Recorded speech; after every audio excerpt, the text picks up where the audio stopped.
let's first talk about where you are now and where you started your career in Michigan. Okay, so you're a Michigan man, and first of all, I want to know, why did you choose Michigan?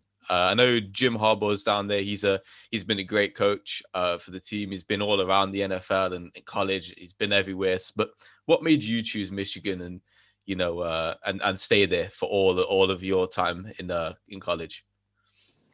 Um, First off, my mom and dad really liked Coach Harbaugh, and it was Coach Harbaugh's first year there. We was our he My class was our his actually his first recruiting class, full recruiting class that he got to recruit the whole time. So, my mom and dad just fell in love with the school, fell in love with the campus, fell in love with the environment and everything. It just felt like it was a homely atmosphere for me, and my mom just felt like it was a good place that she could drop her son off. So we just decided to go there and have great tradition, you know what I'm saying, great coaches and stuff like that. It's what did I want to be a part of. Some big players coming out of Michigan as well. A lot of the big names to live up to. We're talking about like Tom Brady, the likes of Tom Brady. Obviously, you're wearing number 12. Obviously, in Michigan, he wore number 10. But I mean, it's close enough. You've got the number one. You've got the jersey. Um, this interests me, right? So you've gone to Michigan. Your first game, you had 112 yards. I'm pretty sure you probably remember this quite well, right? 112 yards, 2 touchdowns on 8 carries. That was in your first college game on September the 3rd. Talk to me a little bit about that game, what you remember, and did you just like, when you stepped onto that field, did you just feel like you had the juice and no one else had what you had? Like, bro, that's a big game to have on your debut in college. Tell me how that felt. Yeah, when I got on campus at first, I came in just trying to be a sponge and learn everything that I can from the older guys, and when I got my chance, just take advantage of my opportunity. So during that game, we was rotating the running backs, and the starting running back had messed his ribs up, and he just sat out for the rest of the game because it was a blowout. So when I went in, I took advantage of my opportunities and I made the most of it. Talk about making the most of it. I mean, those numbers are awesome to have on your debut. Who was you playing in that game? Do you remember? Hawaii.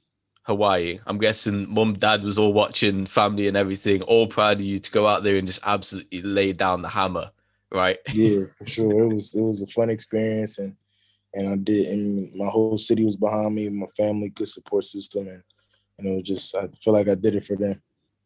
Talk to me about after that game though. How did you feel? Did you get a couple of texts congratulating you? How did you feel about that one?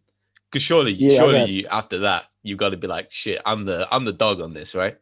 I got like I got a handful of text messages, and it's something that I never, you know what I'm saying, to this large scale. A lot of people's follow me on social medias and stuff like that.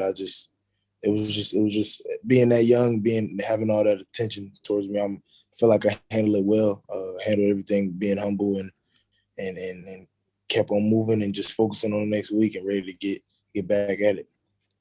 No, for sure. I mean, like I said, incredible start. I mean, 2016 was a good year for you, right? In terms of football, it was a great year for you. We'll go on to a little bit later into that 2016 year, and you went to the Orange Bowl. I'm guessing that's a game that sticks in your memory as well. And I found it interesting actually. You had a 30-yard rushing touchdown. Do you remember that play within 2 minutes of the at the end? Yes, sir. Yeah. Can you talk to me a little bit about what you saw and how it felt to get that touchdown? And obviously a big game for you as well. Yeah, so our running back coach Tyrone Wheatley, he rotated us all throughout the game until somebody found the hot hand. So when I went in on that play, I haven't played in like probably for like a quarter and a half. Went out there, had a big run at the first one, and then that second play that you're talking about was what I got. I got the ball and I had a hole. Khalid Hill opened the hole up for me, and I seen a cornerback like kind of trying to take away my leverage. So I went against his leverage, gave him a little nod, and then you know what I'm saying, made my way to the end zone. Hey, what I've read about you and what I've seen about you, it's pretty impressive how well you move. And a lot of people talk about your ability to make people miss. Do you thrive on that, being athletic and taking advantage of, sometimes a few people being a little slow? I mean, Are you a guy who is gonna perfect his craft on the jukes, the hurdles, and just ultimately making people miss?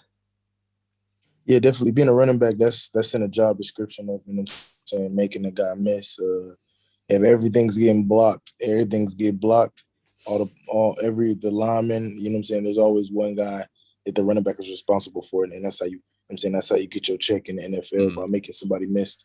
So yeah, I just take full advantage of that and take pride in doing the little things and just making sure when those time comes, the open field, I make the most of it, make them miss and score. Hey, I had this opinion, and I spoke to a few people on my Instagram about this.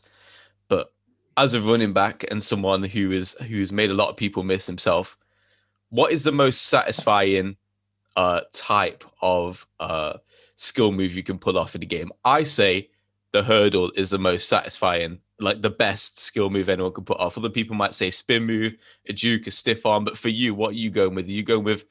I say a hurdle. I just think the hurdle is the best move any player can pull off.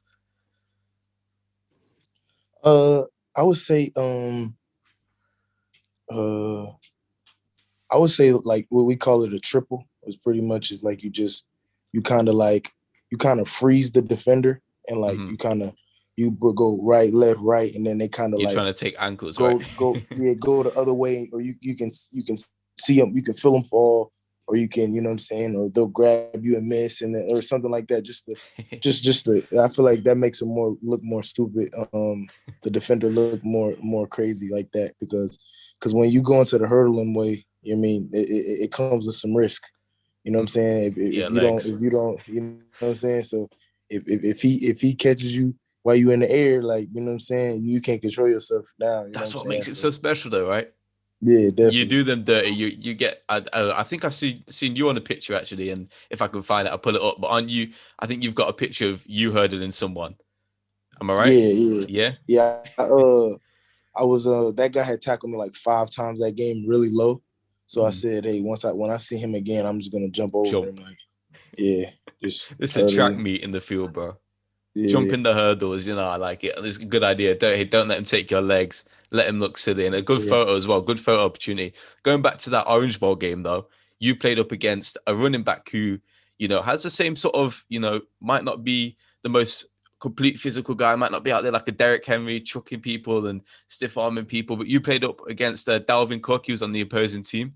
Obviously Dalvin Cook's in the NFL now. Is one of the best running backs in my opinion. He's really elusive. Are you when you're on that sideline, what did you think about Dalvin watching him play? And I'm guessing you looked at his game and try to imitate some stuff in his game into your game, especially now that he's in the NFL, right?